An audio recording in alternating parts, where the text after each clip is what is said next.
আমাদের বর্তমানে যে অন্যতম সংকট দেশের মধ্যে জ্বালানি সংকট, সেই জ্বালানি সংকটের জন্য সরকার সর্বোপরিভাবে ব্যর্থ হয়েছে। কারণ এখানে শুরুর দিকে কৃত্রিমভাবে জ্বালানি সংকট দেখানো হয়েছে, যারা সিন্ডিকেট করেছেন, ব্যবসায়ী যারা আছেন, আর সেখানে সরকার ব্যর্থ হয়েছেন, আইন শৃঙ্খলা রক্ষাকারী বাহিনী ব্যর্থ হয়েছে।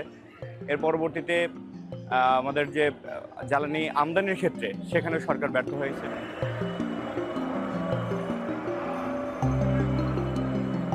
আমরা ইরান যুদ্ধটাকে সামনে যদি নিয়ে আসি, তাহলে সেটার কারণে আমাদের জ্বালানি সংকট, যেহেতু আমাদের সোর্স কান্ট্রিগুলো মিডল ইস্ট কেন্দ্রিক, সেখান থেকে বাংলাদেশে তৈল আসার জন্য যে এই সিস্টেমটা ব্যাঘাত হচ্ছে।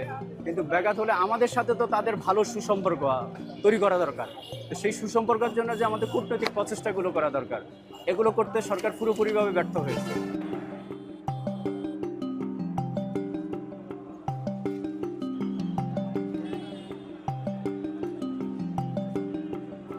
যে বলছে যে তেলের কোনো সংকটই নেই। আমি একটু আগে দেখে আসলাম যে আমাদের এই যে সামনের যে পেট্রোল পাম্পটি আছে, এখানে প্রায় কয়েক কিলোমিটার হলো গাড়ির লাইন, যারা তেলের জন্য অপেক্ষা করছে। এবং তেল যে পর্যাপ্ত দিচ্ছে তাও না, খুব কম পরিমাণ তেল দিচ্ছে।